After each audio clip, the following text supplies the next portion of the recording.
Bendito sea el Dios de Abraham, de Isaac y de Jacob, el Dios y Padre de nuestro Señor Jesucristo. Bienvenido a este espacio, Preparaciones para Vida Eterna. Yo soy su servidor, Franklin Henao.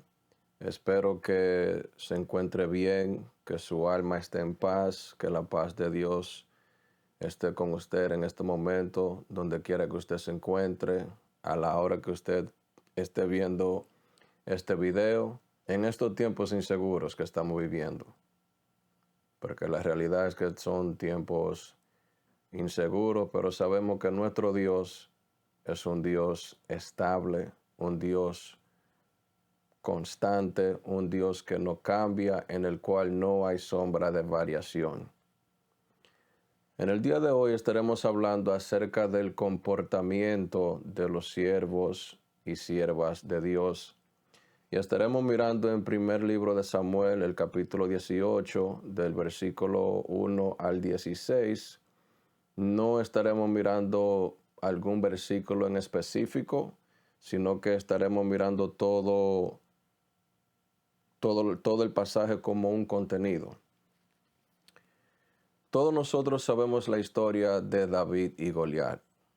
Y si usted no sabe la historia de David y Goliat, a esta altura de ser creyente, no sé dónde usted está viviendo, porque todos hemos escuchado acerca de esa historia tan gloriosa que pasó con el rey David cuando aún era un joven y cuando se enfrentó con aquel gigante llamado Goliat.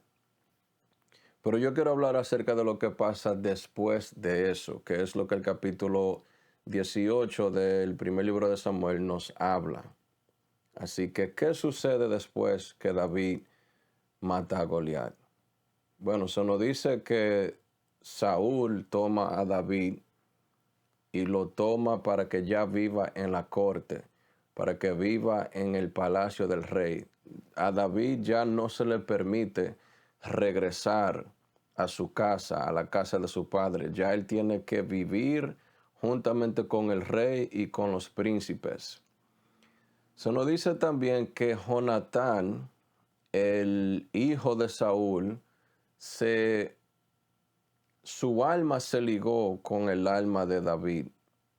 El alma de David y de Jonatán se ligaron porque había una conexión espiritual.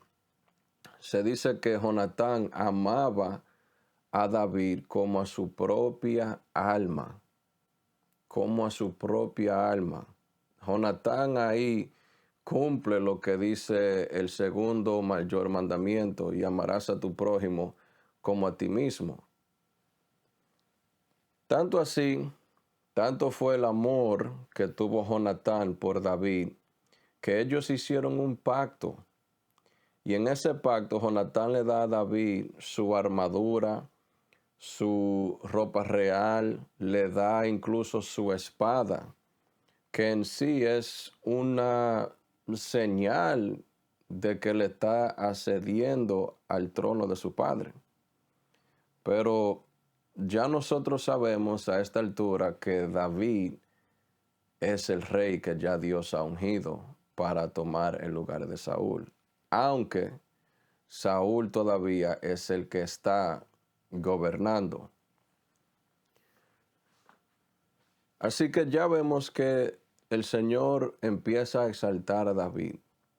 Después de esa gran victoria en Goliat, ya el Señor empieza a exaltar a David.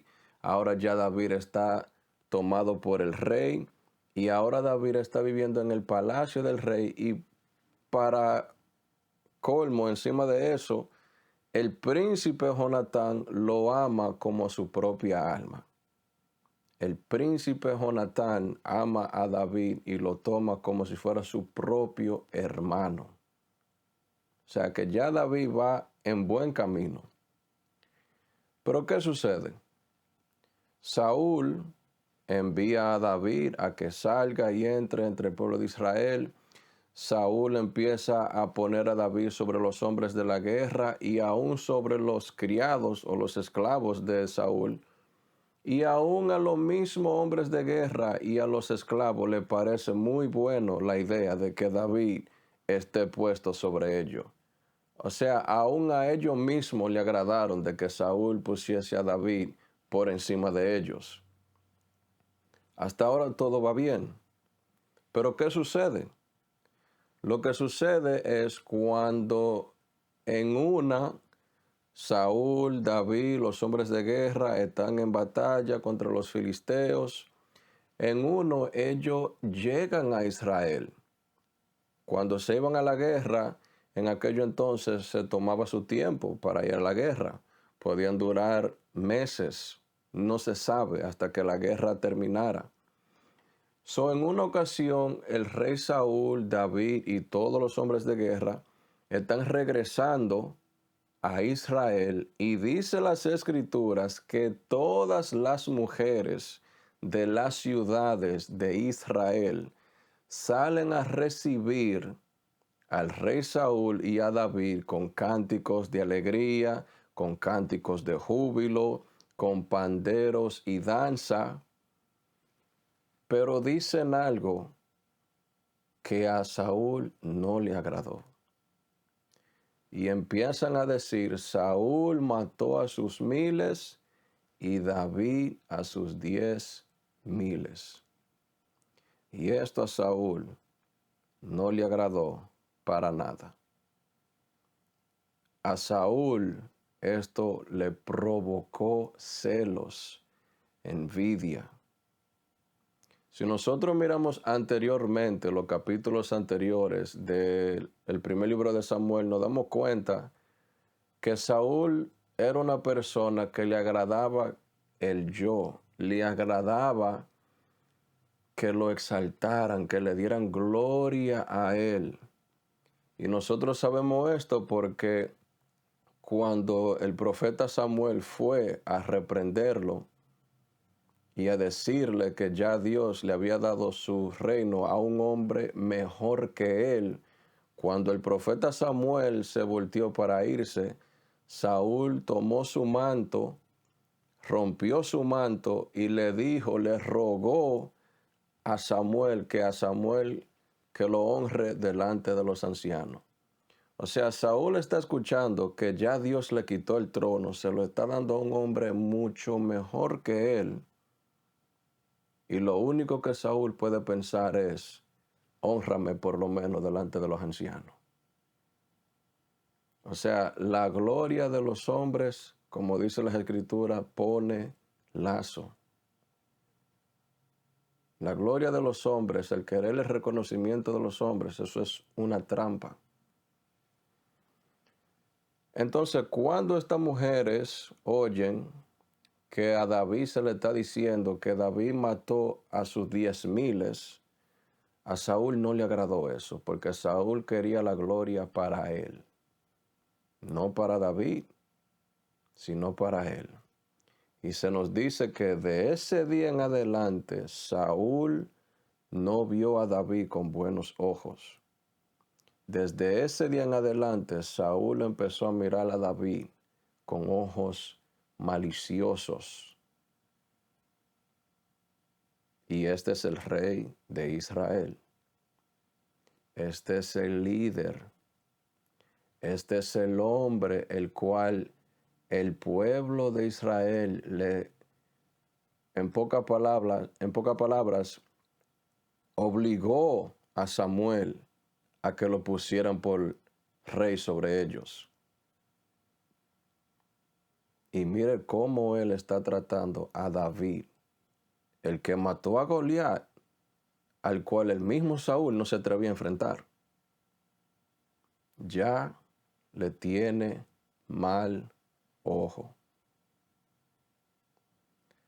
Dice las Escrituras que al otro día viene el espíritu maligno de parte de Dios a atormentar a Saúl, y Saúl andaba desvariando en la casa. Saúl andaba loco. Ese espíritu maligno, espíritu malo de parte de Dios, venía de vez en cuando a atormentar a Saúl. No lo atormentaba todos los días, todo el tiempo, pero habían temporadas, habían tiempo donde ese espíritu maligno iba y atormentaba a Saúl. Y ese espíritu maligno, de parte de Dios, porque tenemos que entender que aún en el reino de las tinieblas, el que tiene la última palabra no es Satanás, que el Señor lo reprenda. Es Jehová Dios de los ejércitos, el Dios y Padre de nuestro Señor Jesucristo. Y si Él aún le dice a Satanás que envíe a un espíritu maligno que atormente a Saúl, Satanás tiene que obedecer. Porque existe un solo soberano y no es el diablo. Es nuestro Dios que se sienta en el trono en toda su gloria, el que vive por los siglos de los siglos. Amén. Así que por su desobediencia, por haber desobedecido a Dios, no una vez, sino varias ocasiones, al Dios desechar a Saúl, le envió este espíritu que lo atormentara, porque este era su juicio. Sin embargo, David, el amado, cada vez que ese espíritu maligno venía a atormentar a Saúl, David venía con el arpa a tocar su arpa, a cantar esos cánticos de liberación, como David hacía en otras ocasiones, con tal de que el rey Saúl tuviera en paz. Pero ¿qué sucede? Que como Saúl ya no mira a David como lo miraba al principio, con buena voluntad, con buen deseo, tan solo porque las mujeres de las ciudades de Israel alabaron más a David que a Saúl, David ahora está tocando el arpa, pero Saúl tiene una lanza en la mano. Y según él está siendo atormentado por ese espíritu maligno que el Señor envió en contra suya, Saúl toma esa lanza y se la tira a David, porque Saúl dijo dentro de sí: enclavaré a David a la pared. Mire la violencia ya con la que Saúl está mirando a David. Mire con qué odio satánico ya Saúl se está dirigiendo a David. En la mente de Saúl, Saúl lo que quería ver a David era clavado en la pared, muerto. Ese era su deseo. Pero como el Señor estaba con David, dice que David evadió el lanza de Saúl 2 veces. 2 veces, lo cual implica que Saúl 2 veces trató de matar a David, pero no se le concedió. No se le concedió. Entonces, Saúl pone a David como jefe de miles, lo saca fuera del palacio porque ya le tiene mal ojo. Le tiene mal ojo. Y luego las escrituras dicen algo muy, muy interesante. Dice que Saúl tenía temor de David. Saúl temía a David porque Jehová estaba con él y se había apartado de Saúl. Saúl le tenía miedo a David en lo más profundo, porque Saúl sabía quién era que estaba con David. El que estaba con David era el Dios de sus padres, el Dios de Abraham, de Isaac y de Jacob, el Dios y Padre de nuestro Señor Jesucristo, el Rey inmortal, aquel que tiene inmortalidad, que habita en luz inaccesible. Era él que estaba con David, pero no estaba con Saúl. No estaba con Saúl. Saúl sabía que él estaba solo. Por su desobediencia, lo único que Saúl tenía de parte de Dios era un espíritu maligno que lo atormentaba, que no lo dejaba tranquilo, que le quitaba la paz por su desobediencia. Pero él veía que con David estaba aquel que una vez estuvo con él, pero ya no. Ya no. Y eso le daba temor a Saúl. Eso le daba miedo.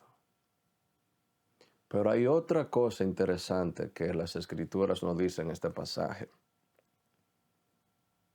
Y es con lo que nosotros estamos tocando. Y dice, Vayei David lechal drachav maskil ve Adonai imo. Vayei David lechal drachav maskil ve Hashem imo.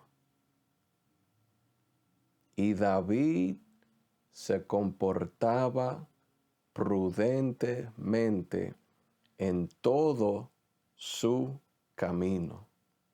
Y Jehová estaba con él. Ahora, vamos a poner eso en su contexto.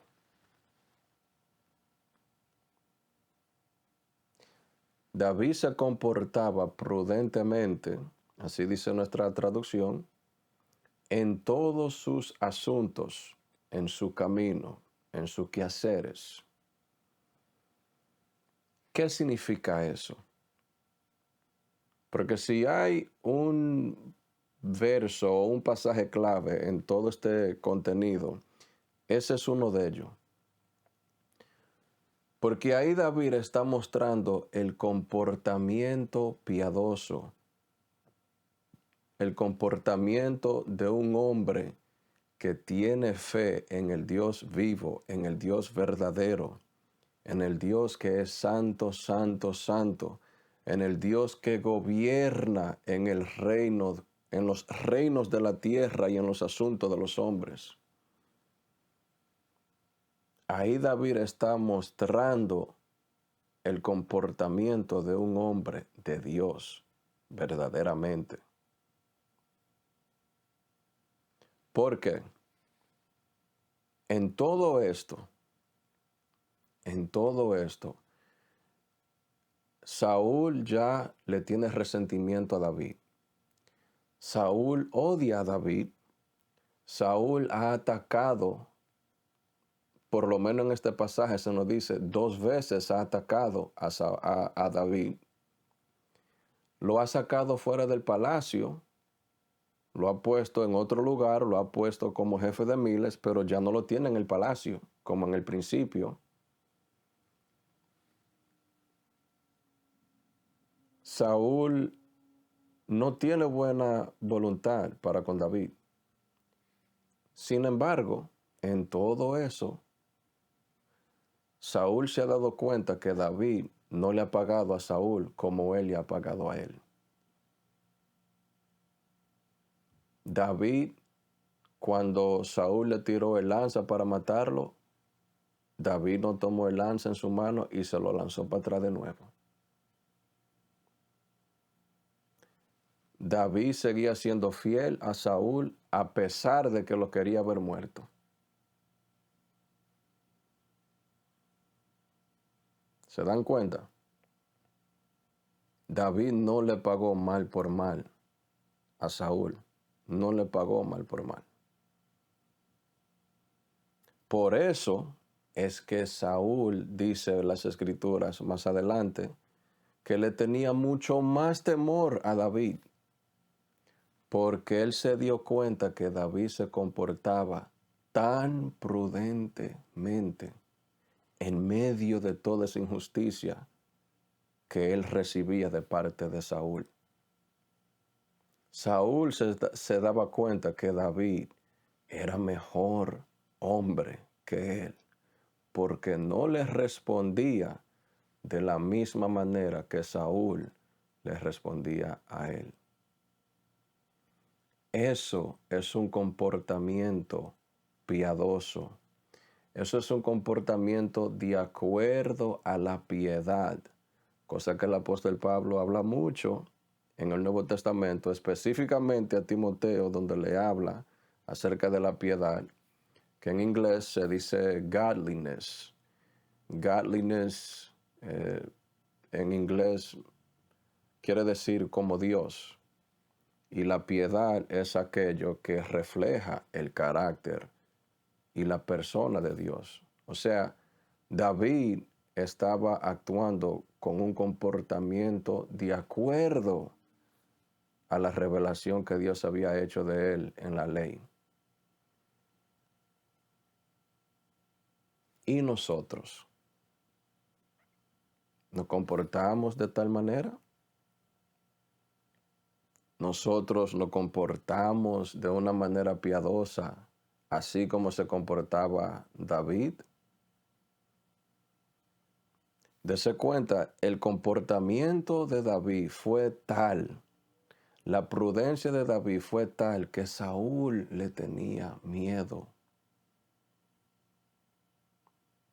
Suena como nuestro Señor Jesucristo en el Nuevo Testamento, que el Señor Jesucristo se comportaba de una manera que la gente le temía también.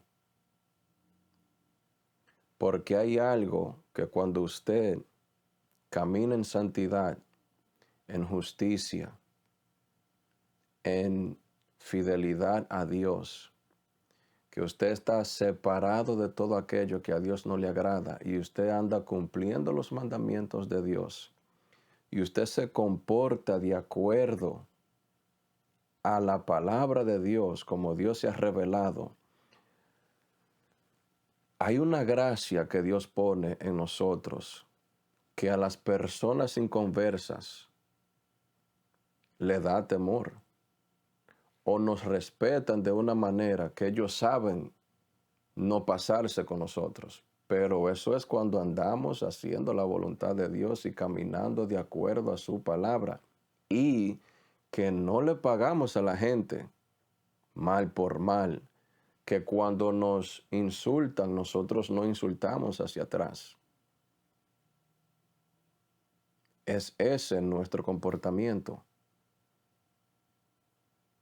Nuestro comportamiento como creyentes, como seguidores de Cristo, como creyentes en el Mesías, tiene que ser de acuerdo a como Dios nos ha mandado en su palabra.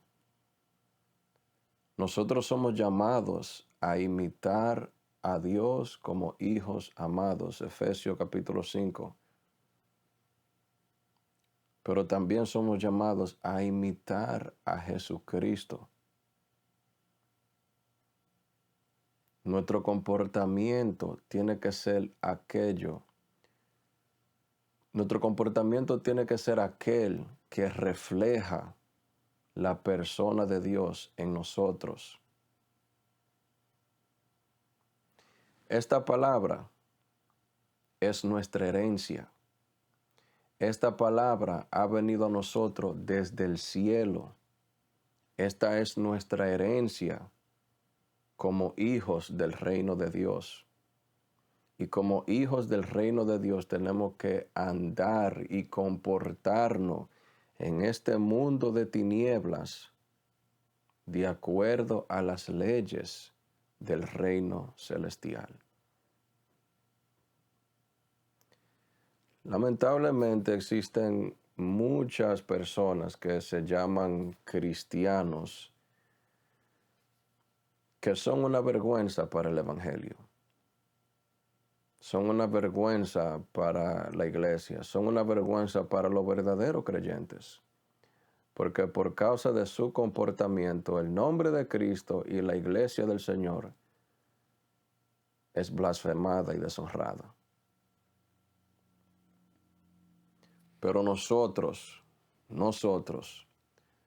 debemos siempre de preocuparnos de glorificar a Dios en nuestro cuerpo, nuestra mente, nuestro espíritu, nuestro hablar, nuestros ojos, según lo que escuchamos, de comportarnos de acuerdo a la sabiduría que Dios nos ha dado en su palabra.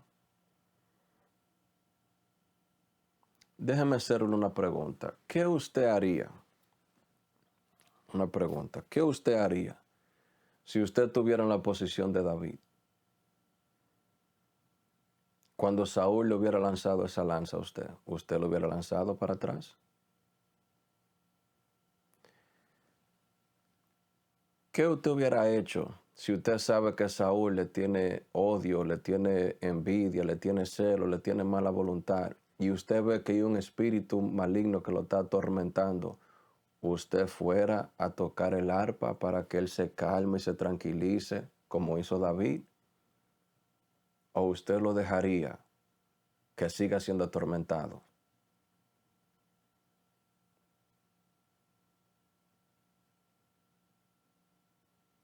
¿Cómo usted se comporta?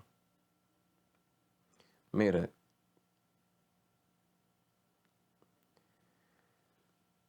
sea que nosotros estemos en público o en privado, no hay diferencia. No la hay. Usted puede comportarse de una manera en público y puede comportarse de otra manera en secreto cuando nadie lo ve.